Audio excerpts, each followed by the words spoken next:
que está a cargo de Salvador Guillén. Voy a leer también rápidamente su síntesis. Bueno, él es licenciado en restauración en la Escuela Nacional de Conservación de Lina, aquí en México, y es maestro en humanismo y culturas por el Instituto Cultural Helénico, también de la Ciudad de México. Bueno, ha participado en eventos académicos en Argentina y Chile. Ha laborado en la Universidad Nacional Autónoma de México, aquí en la ciudad, y tiene ya 10 años como trabajador definitivo aquí en la Coordinación Nacional, donde se desempeña como director de conservación e investigación de la Coordinación Nacional de Conservación. Básicamente es esto. Le doy la palabra a Salvador Guillén. Muchas gracias, Juan Manuel, por la presentación. Voy a compartir pantalla. Muchas gracias nuevamente, Juan Manuel, por la presentación. Buenos días, buenas tardes. Quiero agradecer a los organizadores y coordinadores del evento por la amable invitación para formar parte de este espacio dedicado al diálogo, reflexión y a compartir experiencias en torno a la conservación del patrimonio cultural en piedra. En mi caso, con el tema titulado Graffiti en Monumentos Históricos, reflexiones sobre su diagnóstico e intervención. Y justamente como lo indica el título, la intención es poner sobre la mesa varios aspectos que a lo largo de los casos que continuamente atendemos se hacen cada vez más evidentes, necesarios de discusión, de investigación, de reflexión, de facilitar y detonar un análisis de la manera en que abordamos cada caso y un énfasis que quisiera hacer y que se va a ir repitiendo a lo largo de la presentación en la articulación y vinculación que tenemos que tener con instancias fuera de las instituciones en las que elaboramos. En mi caso, como parte del Instituto Nacional de Antropología e Historia, con las facultades que esta institución tiene en México en torno a la conservación del patrimonio cultural, pero esta articulación que debemos tener con gobiernos locales, con custodios, con responsables. Me limito al caso de monumentos históricos, que de por sí es sumamente amplio, ya que en torno a ellos evidenciamos una serie de dinámicas al formar parte de nuestras ciudades. Constituir el llamado mobiliario urbano de carácter histórico, nuestros centros históricos, inmuebles en uso, insertos en la dinámica constante de constante cambio en las ciudades o en pequeñas comunidades, y en los cuales también se reflejan las problemáticas sociales de índole local, regional o incluso nacional. Como un antecedente, en México, de acuerdo a nuestra Ley Federal sobre Monumentos y Zonas Arqueológicos, Artísticos e Históricos de 1972, ahí se determina lo que se considera dentro del marco normativo mexicano los monumentos históricos, como los bienes vinculados a la historia de la nación a partir del establecimiento de la cultura hispánica en el país, y establece pues prácticamente un periodo del siglo XVI al XIX. Por determinación de ley, todos los tipos de inmuebles que ustedes pueden ver en el artículo 36, casas curales, seminarios, conventos, inmuebles dedicados a la administración, divulgación, etcétera, contienen por determinación de ley los llamados bienes muebles. Estamos hablando de un todo que constituye nuestro patrimonio cultural de carácter histórico. Sin embargo, también, si es sumamente amplio hablar de monumentos históricos, pues también hablar de graffiti es tocar un tema que puede tener muchas aristas, del cual se tienen aproximaciones desde diferentes disciplinas como la antropología, historia del arte, el diseño, la propia conservación, incluso desde la publicidad, por mencionar algunos, pero que también es percibido de manera heterogénea desde el ámbito académico, los gobiernos, las diferentes instancias del gobierno y por el público en general. Lo que llamamos graffiti permea nuestro entorno, lo resignifica, es reflejo y testimonio de un momento actual. Nos habituamos a convivir con él, aparece y desaparece, se sobrepone unos a otros, se amplían, se eliminan y vuelven a aparecer múltiples veces. Por lo tanto, no es de extrañar que aparezcan también en estos monumentos históricos. Pero desde este mundo de manifestaciones, ¿a qué nos referimos con graffiti? Indistintamente vemos en diferentes artículos y bibliografía el uso del término graffiti, conviviendo con arte callejero, arte urbano, pintas o pintadas, a las cuales se les añade también el calificativo de vandálicas. Propuestas de clasificación que buscan reconocer los elementos que caracterizan a unas y a otras, quienes lo remontan hasta la antigüedad y quienes hacen énfasis en que sus características más cercanas a nuestro momento actual tienen su origen en la segunda mitad del siglo XX. Esos grafitis que aparecieron en ciudades como Nueva York, en los subterráneos, que se trasladaban de un extremo a otro de las ciudades, que comunicaban un mensaje. El uso del aerosol, por supuesto, como un elemento que siempre aparece. El trazo libre, el uso de una cierta caligrafía y, como pueden ver, existen diferentes posturas y percepciones al respecto. Sin embargo, más allá de pretender una definición específica, lo cual excedería, por supuesto, no nada más este espacio, sino sería producto de una gran discusión y no existiría un consenso general, quisiera mencionar algunos ejemplos, por lo menos dos, para resaltar varios puntos que me parecen sustanciales y que se deberían y que se deberán y se están viendo reflejados en los diagnósticos, en las aproximaciones que tenemos a cada caso particular. Por ejemplo, para Francisco Reyes, en un artículo contenido en una publicación dedicada a la publicidad, hace una clara en un artículo titulado Graffiti, Arte o Vandalismo, hace una clara diferencia entre pintada y graffiti, atribuyéndole a la primera un mensaje anónimo, sin estilo, y al segundo una firma, sin mensaje, salvo algunas excepciones, con voluntad de estilo, y lo que hacen los grafiteros. Es muy importante resaltar esta parte. Estamos hablando de la identificación de un cierto grupo que realiza una actividad específica, los grafiteros. En otro texto titulado Prácticas artísticas de resistencia simbólica, el arte callejero como estéticas de la ruptura en espacios urbanos, de Francisco de Parres Gómez, publicado por la Universidad Nacional Autónoma de México, enfatiza lo que es la calle, lo disidente, lo ilegal como una esencia del arte callejero, en donde él considera que el graffiti se encuentra contenido en esta categoría más general de arte callejero. Se le atribuyen características como tener el graffiti contenido en esta categoría más general de arte callejero, un código cerrado, nos está hablando de delimitación de territorios, necesidad de dejar patente la presencia de ciertos grupos y en términos generales lo asocia directamente al uso del aerosol. De esto, independientemente de la opinión que nos merezcan dichas propuestas, por ejemplo, desde mi perspectiva, no necesariamente en el graffiti solo existe el aerosol y no necesariamente quienes lo realizan se asumen como artistas callejeros. Creo que es importante enfatizar la relación entre la figura de quien lo realiza, el mensaje que quiere transmitir y ese receptor, ese destinatario. Múltiples manifestaciones que surgen esencialmente en lo ilegal. Por supuesto, otro tema aparte sería hablar de todos estos espacios que desde las diferentes instancias de gobierno se abren para que ciertos grupos puedan ahí trabajar, pintar, etcétera, pero estaríamos hablando de este otro problema que son todas estas manifestaciones que aparecen en nuestros monumentos, en nuestras zonas monumentos, y que sí efectivamente surgen de un contexto ilegal, en términos de ley, por supuesto. Esto nos lleva a repensar si es adecuado agrupar en nuestros levantamientos, en nuestros diagnósticos y en los proyectos de conservación, en la definición de alcances que tengamos, que se ha hablado a lo largo de todas estas jornadas, toda esta variedad de manifestaciones mencionando que se trata únicamente de graffiti, sin reconocer y sopesar sus diferencias, sus distintos orígenes, vinculados indisociablemente a su ubicación, su contexto circundante, en los motivadores e intenciones de quienes lo realizan, que se reflejan en las maneras y los materiales que se utilizan. ¿Por qué? Porque esta información permitirá plantear propuestas de conservación más adecuadas a cada caso particular. Definir alcances a corto, mediano y largo plazo, vislumbrar incidencias que impactarán directamente en las alternativas de tratamiento. Es decir, estamos hablando del punto, y se comentaba en varios de los colegas que han expuesto anteriormente, el punto de la toma de decisión. Y toda esta información, esta aproximación, estos datos que debemos de recopilar para definir un rumbo y para definir las acciones que estaremos instrumentando en términos de conservación. Por ejemplo, podremos limpiar reiteradamente una fachada que presenta serios problemas de disgregación de la piedra, pero que dicho inmueble se encuentra en un espacio público en el cual constantemente se realizan manifestaciones sociales que derivan en la aparición permanente de consignas y mensajes políticos, religiosos, de una gran variedad, que además son ejecutados por personas que estrictamente no se asumen como grafiteros o no la apropian como una forma de vida y que usarán un aerosol económico en un trazo rápido, legible para todo el mundo sin mayor complejidad en el diseño, o cómo nos vamos a enfrentar a los casos en que vamos a encontrar una serie de manifestaciones producto de la interacción de grupos en donde el mensaje cerrado no es legible para el público en general, pero que sí marca la presencia en estas distintas realidades que conviven en los espacios.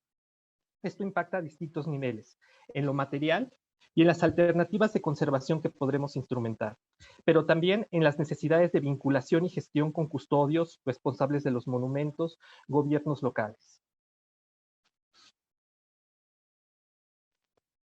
¿Cómo lo hemos abordado?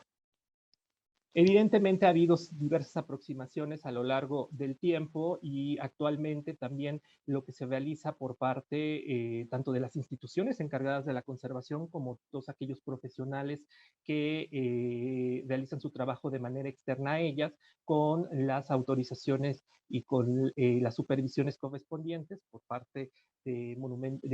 los monumentos históricos por parte del Instituto Nacional de Antropología e Historia. Primero, en acciones de limpieza exclusivamente.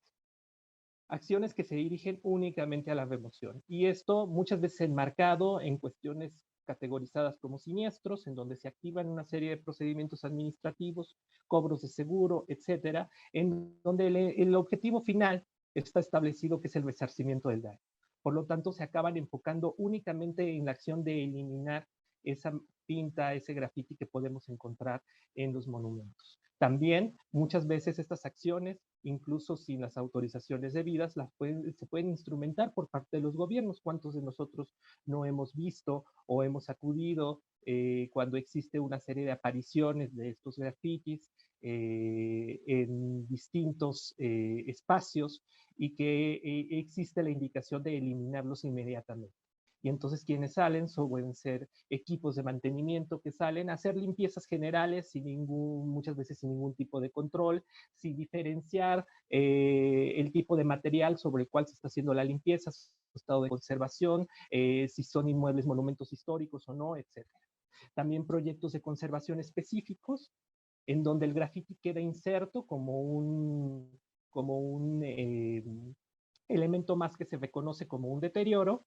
y que se tiene que atender con una propuesta de intervención. Y bueno, pues se sigue todo el proceso que ya se ha hablado anteriormente hasta derivar en un diagnóstico y en una propuesta de conservación específica, pero que tiene únicamente ese alcance. Ya proyectos con un enfoque social, proyectos de conservación, con un componente de trabajo con la comunidad circundante, donde se establecen una serie de acciones con los usuarios, efectivamente con estas comunidades que existen, los cuales pueden ser comunidades de diverso número poblacional, pero que en contextos, por ejemplo, ayer se platicaba del caso de Paseo de la Reforma, pues puede ser sumamente complejo en una ciudad como la Ciudad de México con muchos millones de habitantes. También otra manera en la que se ha tocado el problema es a partir de la supervisión de estos proyectos autorizados por la propia institución y que están enfocados o que parte de estos proyectos ejecutados por un personal externo a la institución deriva también en atacar el problema de graffiti, pintas y toda una ola de manifestaciones, toda una serie y conjunto de manifestaciones que pueden estar presentes en el monumento. Y por supuesto en programas de difusión, de divulgación en materia de conservación, en donde siempre se toca un tanto incluida dentro de muchos otros problemas en términos de apropiación, en términos de difundir los valores que puede tener el patrimonio cultural, dependiendo cuál es el objetivo, el público de estas campañas de difusión y de divulgación. Y también en muchos casos se asocia surge de esta esencia ilegal a transmitir esto y a solamente abordar el caso y verlo como el delito que es y las sanciones que es. Sin embargo, muchas veces si nos mantenemos en una cuestión tan limitada como puede ser esa, pues no erradicamos y es problematizar en términos de realmente porque puede existir y nos toca continuamente la perspectiva o la pregunta sobre cómo hacemos para erradicar que siga apareciendo y realmente lo vamos a poder erradicar. Ese es un tema que se tiene que problematizar bastante. Como les decía en un inicio, la intención es tocar ciertos puntos por estas diferentes formas en que nos hemos aproximado a tratar el tema de grafiti y su presencia en los monumentos. La interrelación de la información en el diagnóstico, cómo es que esta información no nada más es recopilada, no es nada más afinar y ampliar nuestros niveles de observación, sino efectivamente interrelacionarlos para tener un panorama completo de cada caso específico, de las particularidades que puede tener cada caso específico. Por ejemplo, en el caso del contexto, un información sobre el espacio circundante es fundamental. El tipo de espacio, su extensión, su función, la dinámica social circundante, si existe vigilancia, iluminación, vías de comunicación, qué sucede con los inmuebles circundantes o colindantes. Es decir, muchas veces vemos que aparece una firma y la podemos reconocer en muchos otros inmuebles de la zona. Y eso nos da información. Podemos ver la reincidencia en ciertos espacios, en ciertos inmuebles, y eso es información también, para plantear otros tipos de estrategias. También podemos ver si el espacio, y vuelvo al caso aquí, podemos ver la Plaza de Armas y la Columna de la Pacificación en el estado de Nayarit, en la capital, en Tepic, que va a tener es un espacio en donde hay manifestaciones, hay marchas, es ahí el espacio público donde se hacen las protestas, y entonces vamos a tener reincidencia de muchas de estas manifestaciones, pero obviamente cada una va a tener un componente distinto. ¿Quién realiza uno y quién realiza la otro? ¿Cuáles son esos motivadores? Y es una información que debemos de sopesar, que debemos de considerar y que va a nutrir y va a permitir que la toma de decisión que hagamos y que lo que determinemos a partir de ese punto de toma de decisión sea más eficiente. Del monumento histórico, por supuesto que su ubicación espacial en un contexto determinado, sus características constructivas, sus materiales constructivos y constitutivos, la ubicación donde se encuentra el graffiti, su uso, la función que tiene ese espacio. Ya en el caso específico de abordar esto, como decíamos, ha habido todo un ejercicio, yo creo que cada vez más partimos, incluso en nuestras fichas de registro, de solamente ubicar una casilla en donde digamos que hay graffiti y en donde estemos metiendo todos los matices y los diferentes tipos de manifestaciones que podemos encontrar en esa misma y no nos arroje más información, haya un desglose un poco mayor de análisis de cada una de estas manifestaciones. Evidentemente el tipo de piedra en el que se encuentra o cómo se encuentran o los diferentes materiales sobre los que se encuentra, por ejemplo en la imagen que pueden ver en la superior izquierda, y de la propia manifestación, su complejidad formal, su ubicación en el monumento, sus características como los colores, la paleta de colores que se pudo haber utilizado, los grosores del trazo, los rellenos, sobreposiciones, porque todo esto también nos va a hablar, y como decía inicialmente, en un perfil de un realizador y también va a posibilitar una serie de acciones o no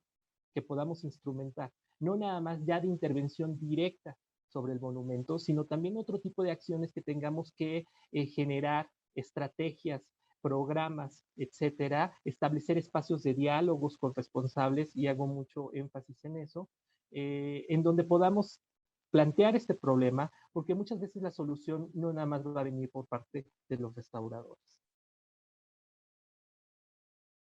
Por ejemplo, aquí pueden ver un caso, el Templo de la Inmaculada Concepción en la Plaza de Tlaxcuaque, en el Centro Histórico de la Ciudad de México, donde es un caso muy interesante porque aparece todo lo que ustedes pueden ver en pantalla, sin embargo, del otro lado no aparece nada. Reiteradamente sobre este mismo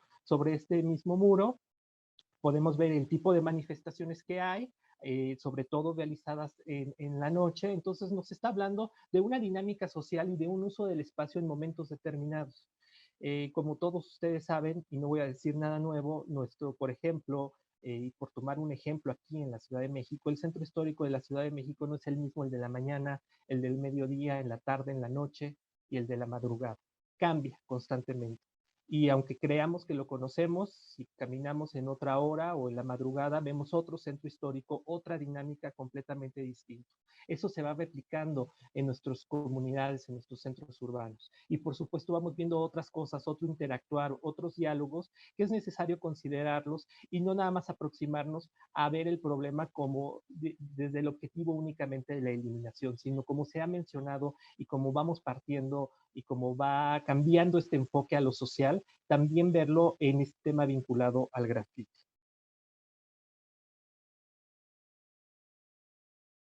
Esta definición de alcances en la propuesta de conservación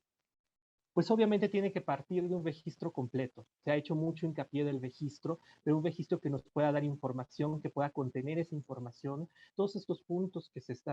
que quiero poner sobre la mesa del propio análisis que hagamos de cada una de las manifestaciones, porque la realidad es que nos enfrentamos a veces a escenarios muy complejos en donde vemos el actuar de distintas personas, en donde vemos también dinámicas en donde se cancelan, se sobreponen, no logramos diferenciar, es muy confusa la superficie, son muy variados los trazos, es muy variado el material empleado, a veces tenemos plumón, a veces tenemos aerosol, a veces tenemos incisiones,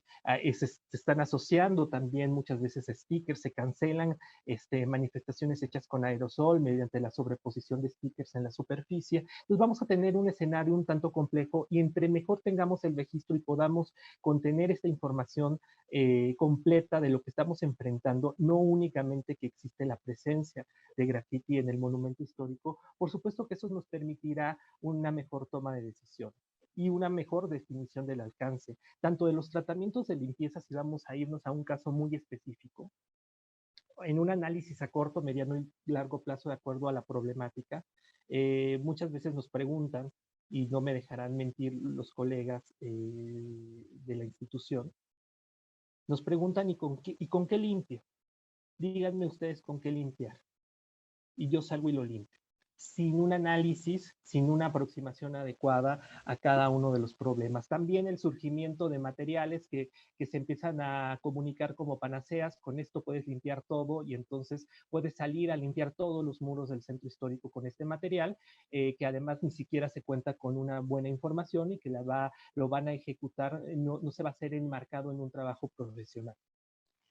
Si se necesita llevar a cabo y se ha hablado toda esta parte de los estudios necesarios y para definir otros tratamientos requeridos, no es únicamente la eliminación, sino todos los problemas que pueda tener el soporte de piedra en donde se encuentra. Por supuesto, un punto fundamental es, como lo he venido insistiendo, la relación con custodios, con gobiernos locales y responsables del monumento histórico, porque efectivamente no vamos a lograr muchas veces programas y acciones adecuadas si no partimos de la articulación que podemos tener con ellos, de abrir estos espacios de diálogo y porque muchas veces, y eso somos, y yo creo que todos los que nos están escuchando y los que estamos participando somos conscientes, muchas veces no partimos del mismo punto, de las mismas inquietudes, no vemos el problema de la misma manera.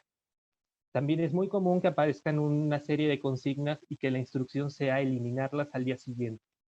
Aparecen en la noche y al día siguiente ya no deben de estar. Entonces partimos de otro tipo de enfoques, de otro tipo de intereses que también conviven en esto. Y por supuesto, estrategias de difusión y divulgación en torno al tema que se vuelven sustanciales, tanto para transmitir las acciones que realizamos, pero también poner sobre la mesa este problema y cómo lo estamos percibiendo desde las instancias del gobierno, cómo lo percibe el público y la variedad del público que puede ser usuario, que puede convivir en estos espacios en donde no necesariamente hay percepciones iguales, en donde no necesariamente incluso al monumento histórico no le atribuimos los mismos valores y que evidentemente esto va a ser una parte fundamental del trabajo que podamos instrumentar desde las instituciones encargadas de la conservación del patrimonio cultural. Quise hacer esta presentación bastante breve en términos de poder poner sobre la mesa estos aspectos que yo creo que entran en consonancia con lo que se ha platicado en presentaciones previas con muchos de los colegas que han presentado en este espacio y dirigido al caso del graffiti porque es algo actual, porque no es algo que nos seamos ajenos a él, porque obviamente estamos conscientes de que lo que aparece en un muro también es producto de muchas otras cosas, de muchos otros problemas que no vamos a poder solucionar desde una sola instancia y que necesitamos estar abriendo esos espacios de diálogo, de reflexión, de poder discutir en torno al tema, porque el dinamismo, ya sea del mismo, en la esencia del propio graffiti, pero el dinamismo de nuestras ciudades, el dinamismo, lo cambiante, los usos de los espacios públicos que van cambiando constantemente, de lo que inicialmente se concibió al uso que se tiene actual, que es un reflejo también de las condiciones sociales actuales, de los problemas que se enfrentan en cada uno de nuestros países o a nivel mundial, también lo vamos a ver reflejado en esto. Y los monumentos históricos no se encuentran ajenos. Como reflexiones finales, solamente quisiera mencionar que y enfatizar la importancia de profundizar en el análisis de las diversas manifestaciones que podemos encontrar. Por supuesto, esto no vendrán únicamente de restauradores, es la generación de estos equipos interdisciplinarios que nos permitan concretar y consolidar este enfoque social de acuerdo a las características y a las particulares de cada uno de los espacios. Esto nos ayudará a definir alternativas de atención eficaces. También la vinculación, y lo vuelvo a insistir, con todos los responsables, porque es un trabajo de corresponsabilidad. Y también con eso evitamos estas acciones que surgen de ciertas iniciativas y que muchas veces constituyen un mayor daño a nuestros monumentos. Tener en cuenta que tratamos con fenómenos dinámicos, esencialmente ilegales, que muchas veces se habla de perpetuar o de asignar estos espacios, y como decía en algún momento de la presentación, ese es otro tema, ¿no? Todas estas propuestas de asignar espacios validados, legitimados y legalizados, en donde se busca que entonces toda esta acción se vaya dirigiendo a estos espacios. Sin embargo, estamos hablando de que el graffiti surge en la ilegalidad. No vamos a poder contener que siga apareciendo en nuestros espacios públicos. Y muchas veces, como les decía, es producto de problemas sociales mucho más complejos. Por lo tanto, mejores acciones también de diálogo, de reflexión sobre el momento actual que atravesamos, sobre estos problemas, de su relación de nuestro patrimonio cultural con los contextos actuales, su apropiación y los diferentes valores que le va atribuyendo una sociedad que puede llegar a ser bastante compleja, es una parte fundamental que debemos de ir instrumentando, formando parte de e ir impulsando. Y asimismo, como les decía, estos espacios de discusión, de reflexión y de análisis dirigidos, también considerar diferentes tipos de públicos, se vuelven sustancial para lograr esta corresponsabilidad y poder generar acciones desde la institución que tengan un impacto a largo plazo. Con esto yo concluiría. Muchísimas gracias.